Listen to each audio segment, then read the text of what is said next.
Oh, para sa gusto pa magpa-auto dyan, para sa inyo tong video na to, please lang po, lawakan po ang pag-iisip bago po natin sabihin na kumakampi po si Senator Amy Marcos dito po sa mga Duterte. At huwag natin gawing ailansa lamang nitong 11 na tao, 11 na kandidato na tumatakbo bilang senador na kasama sa alyansa. At eto nga, pinalalabas nila na hindi po sila magkasundo. Maganda sana ang iyong intensyon dahil nga po ikaw ay hindi kumakampi sa iyong kapatid na si Pongit. Ang tanong, bakit ngayon ka lang nagkakandalaiti? At sa tingin mo ba, Senator Amy Marcos, papayag ang kapatid mo na mapanagutan ni Torre, ni Marbil, ni John Vic Remulla, sino pa po yung mga konsabo dyan? Namamangka po si Senator Amy sa dalawang ilog.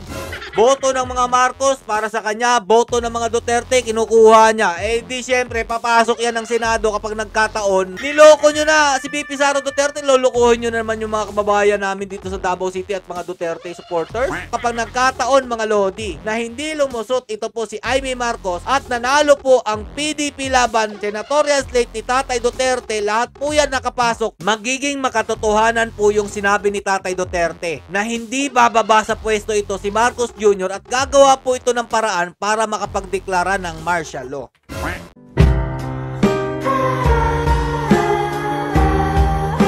Yo, what's up mga Lord? It's Mega Peps TV. Welcome back po sa ating channel. O sino pong gusto pong magpagoyo na naman dyan sa mga Marcos? Iboboto nyo pa rin po ba ito si Senator Amy Marcos matapos po ang ginawa po ng kanyang kapatid sa mga Duterte? Eto po mga Lodi, gusto ko lang pong ilahad sa inyo kung ano po talaga ang plano ng mga Marcoses. Ang totoo niyan, blood is thicker than water. Pinapalabas po nila sa publiko na hindi po nagkakasundo ito pong magkapatid na si Senator Amy Marcos at saka si PBBM. Pero ang totoo niyan mga Lodi, sila po talaga ang sa tingin ko nagplano ng lahat ng ito. At para pinalalabas po ni Senator Amy Marcos na kampi po siya sa mga Duterte, which is hindi po natin maramdaman. Bakit ko po nasabi mga Lodi, panoorin po muna natin tong video na to na kahit ano pong gawin ni Senator Amy na magpaimbestiga dyan sa Senado, wala na po yung magagawa, Senator Amy. Kahit sino pang iyong supalpalin dyan po sa nangyari kay Tatay Duterte, ang nasa isip po ng taong bayan, wala rin po kayong ginawa nung time na kinakailangan po ninyong pigilan ang plano po sa pagpapahuli kay Tatay Duterte. At dito nga mga Lodi, kung kailan po napunta na po siya doon po sa The Hague, Netherlands, dyan pa po siya umapila. Pinaiimbestigahan daw po kuno niya kung ano po yung nangyari at bakit po illegal ang ginawa po nilang pagkakapadala kay Tatay Duterte doon po sa ICC. So dito po sa balitang ipapakita ko sa inyo mga Lodi na mukha po talagang pinapalabas nila na hindi po magkasundo itong dalawang magkapatid na si PBBM at saka po ito si Senator Amy Marcos, na alam naman po natin talaga na palabas lang po itong lahat ng ito. Oh, para sa gusto pa magpa-auto dyan, para sa inyo tong video na to, please lang po, lawakan po ang pag-iisip bago po natin sabihin na kumakampi po si Senator Amy Marcos dito po sa mga Duterte. Panoorin nyo po muna. Nilinaw ng campaign manager ng Alyansa para sa Bagong Pilipinas na wala silang ilalaglag na kandidato sa pagkasenador. Ito ay kahit 2 beses nang hindi binabanggit ni Pangulong Bongbong Marcos ang pangalan ng isa nilang pambato sa mga campaign rally. Nasa frontline ng balitang yan, si Rainiel Pawi. Napansin nyo rin ba mga Lodi, nung tinatalakay po ni Senator Amy sa Senado about po dito sa illegal na paghuli kay Tatay Duterte, hindi po niya binanggit yung kapatid po niyang isa doon sa 4 na tinuturo po ni John Vic Remulla na mastermind daw po di umano ng pagkakadakip kay dating Pangulong Rodrigo Roa Duterte. Bakit hindi po niya binabanggit na nandun na nga po yun binanggit na po ni John Vic Remulla na ang presidente, si John Vic, si Gibo, at saka po si Marbil. Hindi niya po binabanggit ang Pangulo mga Lodi, hindi niya binanggit yun yung pangalan ng kanyang kapatid. O ito, panoorin nyo. Hindi binanggit ni Pangulong Bongbong Marcos ang pangalan ng kanyang kapatid na si Senator Amy sa campaign rally ng Alyansa para sa Bagong Pilipinas sa Laguna kahapon. Ganon din po yung ginawa ni Senator Amy, hindi rin binanggit ang pangalan ng kanyang kapatid doon po sa hearing po sa Senado. Pareho-pareho lang po sila mga idol. Magkaisa po tayo sa ating alyansa. At huwag natin gawing ailansa lamang nitong 11 na tao, 11 na kandidato na tumatakbo bilang senador na kasama sa alyansa. Mga Lodi, nagpapatutsadahan po sila sa kampanya. Si Bongbong Marcos, kunyari po, tutol siya doon sa kanyang kapatid sa ginawa po nito. Na kasi nga po, pinaglalaban po ni Senator Amy yung karapatan po ng mga Duterte nung time po na nahuli daw po ng illegal si Tatay Duterte papunta po ng The Hague, Netherlands. At eto nga, pinalalabas nila na hindi po sila magkasundo. Niniwala naman kayo doon. Tuloy pa natin mga idol. Nitong Biyernes, hindi rin kasama sa talumpati ng Pangulo ang re-electionist na senadora sa kanilang kampanya sa Cavite. Present ang mga kandidato ng administrasyon sa parehong campaign rally bukod kay Amy at Congresswoman Camille Villar. Bakit po hindi kasama si Amy Marcos doon po sa kanilang rally o campaign rally? Dahil nga, mainit po yung talakayin dito po sa Senado about po sa pagpapatawag ni Amy Marcos ng hearing para po usisain kung ano po talaga ang nangyari nung time na iyon. Para nga po, dagdag po sa puntos sa kanya. Malay nyo, meron bumotong mga maka-Duterte sa kanya. Uy, oo nga no, si Senator Amy Marcos, napakagaling nito. Kumontra po siya sa administrasyon ng kanyang sariling kapatid. Kayo naman ng mga uto-uto, naniniwala agad kayo. Kasi mga Lodi, ito po yung sinasabi ko sa inyo. Kung talagang meron po siyang plano na hindi po matuloy, ito pong pinaplano ng mga kampo ni Marcos Jr., dapat doon niya pa ginawa yan. Hindi niya na pinaabot ng ICC si Tatay Duterte o The Hague, Netherlands. Dahil ilang buwan po yan kumakalat yung balita na yan na naghahanda po sila. Kung napansin nyo naman po sa mga videong nakita natin dito sa Davao City, meron pong pinakalat na pulis dito, full battle gear pa po. Tapos bigla pong pumunta si Tory doon, sumalubong kay PRRD nung galing po siya ng Hong Kong. Bakit wala kang ginawa, Senator Amy Marcos? Ginagawa mo naman kaming syungakay.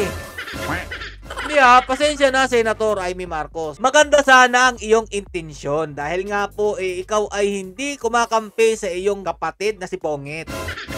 Ang tanong, bakit ngayon ka lang nagkakandalaite na talakayin kung anong tunay na nangyari nung sapilitang pinunta po si Tatay Duterte sa The Hague, Netherlands? Ano pa pong punto niyan? Wala na, nandun na si Tatay Duterte. Tapos ngayon, magbibida-bida kayo sa Senado na may hearing kayo. Tatalakayin nyo, pananagutin nyo kung sino pong mananagot dun sa ginawa po kay Tatay Duterte. Wala na, huli na ang lahat.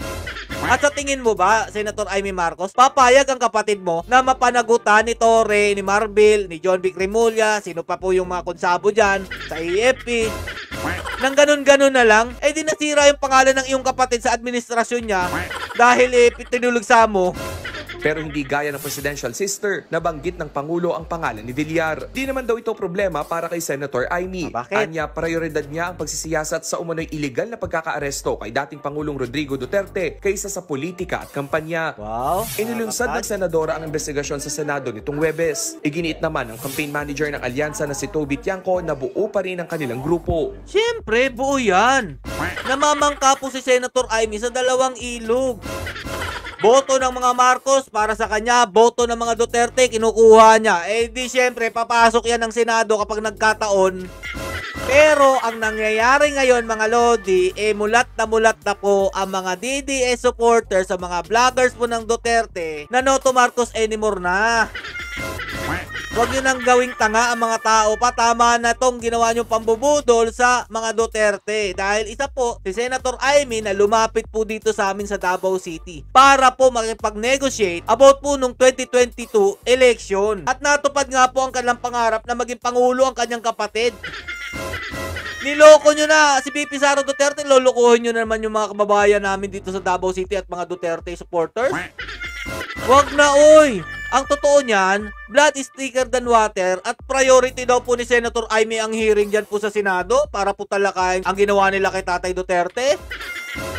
Hindi po yan totoo mga idol. Blood is thicker than water. Yan po ang inyong pakatandaan. Tuloy pa natin mga idol. Wala raw anumang usapan na may tatanggalin sa alyansa. Tanging ang kandidato lang daw mismo ang makakapagdesisyon kung mananatili o hindi sa grupo. Yung kandidato daw po magdedesisyon kung sino mananatili sa kanilang grupo dyan po sa Senator slate ni BBM na alyansa. Siyempre, ikaw ba naman? Nandyan ka sa alyansa. Kung kandidato ka, sasabihin mo, alisin si Amy Marcos. Kapatid ng Pangulo yan. Ako nakakagigil talaga, mga juta. Bahala na nga kayo dyan. Basta ako, mga Lodi, Kahit ano pong gawin ni Senator Amy na magpapabida po siya dito, ginagawa po ba niya to para sa kanyang kandidatura? Kahit sino pa po ang tulog sa inyo dyan mga lodi, wala pong pakialam si PBBM. Kahit po si Torre mga lodi, na siya po talaga ang magiging alay sa tingin ko, dyan po sa ginawa nilang paghuli kay Tatay Duterte, wala pong pakialam si PBBM. Mission accomplished na po yan. Alay nga po, di ba mga lodi? Kasama po dyan si Pahardo. Yan po yung mga alay nila. Kasama na po yan sa tingin ko sa plano, kung hindi ako nagkakamali. Kung nagawa po nilang makalusot noong 2022 election mga lodi, yan din po ang ginagawa nilang plano para po makalusot ito po si Amy Marcos. Pero kapag nagkataon mga lodi na hindi lumusot ito po si Amy Marcos at nanalo po ang PDP laban senatorial slate ni Tatay Duterte, lahat po yan nakapasok, magiging makatotohanan po yung sinabi ni Tatay Duterte na hindi bababa sa pwesto ito si Marcos Jr. at gagawa po ito ng paraan para makapagdeklara ng martial law.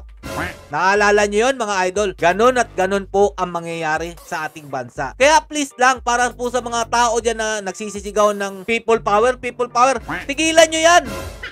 Huwag kayo magpauto dahil ang people power mga idol, ang katumbas niyan, deklarasyon ng martial law. Kaya huwag kayo magpapauto. Pinoprovoke lang po kayo ng administrasyon ni Bongbong Marcos Jr. na magkagulo tayo para po maikasatuparan na nila ang kanilang plano na magdeklara po ng martial law. Kaya nga lagi sinasabing Tatay Duterte, prayer rally lang ang gawin ninyo. Peace rally lang. Huwag po kayong manggugulo. Yan ang inyong pakatandaan. Huwag na po nating ulitin na nakaraan na dahil po dyan sa EDSA Revolution, dahil po dyan sa people power na yan, nakapagdeklara po ng martial law ang kanyang ama na si Ferdinand Marcos Sr. Dito mga lodi, peace rally lang po okay na. Makabalik si Tatay Duterte ng mapayapa at maayos sa ating bansa, siguradong matatapos po ang administrasyon ni Marcos Jr. sa tamang panahon. At papalitan po uli yan panigurado ng isang Duterte, tandaan nyo yan. Uulitin ko, wag po kayo magpapalinlang na kunyaring hindi po magkasundo itong magkapatid na to, pero para sa akin, sila po talaga ang nagplano ng lahat ng ito. Hanggang dito na lang po mga lodi, stay safe and God bless you all. Maging mapanuri, mapagmatsyag po tayo sa lahat po ng mga kinikilos ng ating tinuturing na kalaban ng mga Duterte. Duterte pa rin.